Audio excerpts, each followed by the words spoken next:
Десятки шляп, тростей, крылаток, метры бежево-красной клетки, несколько пар валенных усов и дюжина изогнутых трубок. Организаторы праздника Холмса пытаются отмечать день рождения литературного персонажа из Англии, но участники 6-й год искренне воздают должное фильму из СССР. Фильм, потому что его народ помнит, знает и любит. Советская телесерия с неканонически смешливым Холмсом и слишком молодым Ватсоном снималась на Евронатуре в Риге.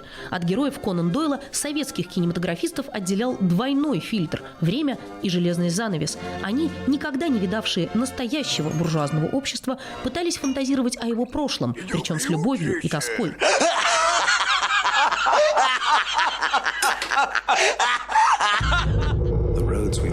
В Англии этот удивительный фильм знают многие умники, в том числе авторы свежего сериала BBC. Звезда Мартин Фриман – чистый оммаж доктору Виталия Соломина.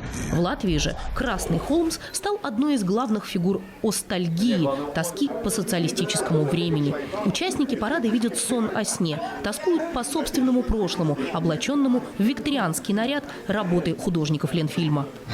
Я не люблю нынешнее время. Честно вам скажу, не люблю. Издалека парад Алле в Верманском парке напоминает сбор реконструкторов. Но реконструируют не эпоху, а художественно-условное представление о ней.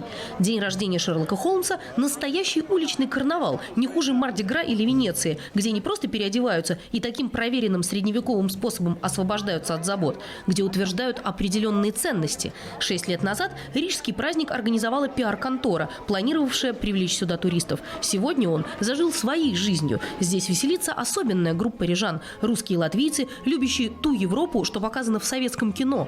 В этой Европе есть 5 o'clock и красивая одежда, но нет безработицы и бюрократии. Все, что касается советской культуры, в восприятии латвийских властей сегодня выглядит маргинально, поэтому бюджетных денег организаторам не видать.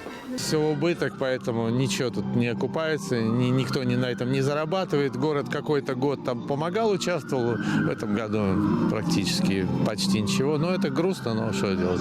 Единственным почетным гостем «Красного Холмса» пару лет назад стала потомственная коммунистка из Англии, внучка первого иллюстратора рассказов Конан Дойла Сиднея Пейджета. Именно ее дед выдумал этот изгиб трубки и эту охотничью шапку. А вот настоящие советские звезды за эти годы на праздник так и не приехали.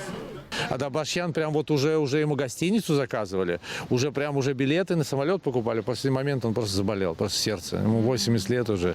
Они все старенькие уже, поэтому со всеми тяжело.